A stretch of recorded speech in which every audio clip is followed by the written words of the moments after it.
So why should the tariff on imported shirts be removed? Well, let's start with the harmonized tariff schedule, which shows us how much we actually pay. Okay.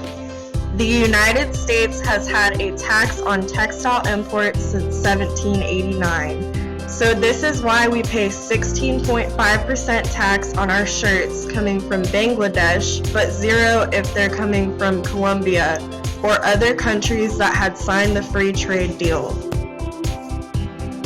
Tariffs are used to restrict trade, and as they increase the price of imported goods and services, they are making them more expensive to consumers.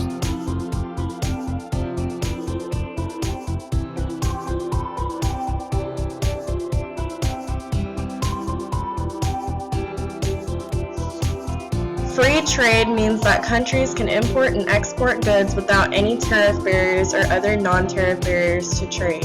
Essentially, free trade enables lower prices for consumers, increased exports, benefits from economies of scale, and a greater choice of goods.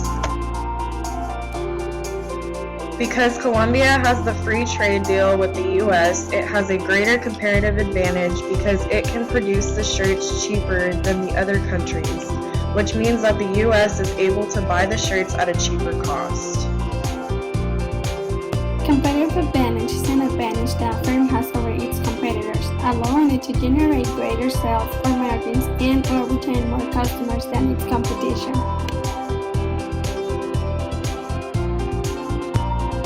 In this example, Colombia has increased output with the same amount of resources because they used comparative advantage and used specialization in their product.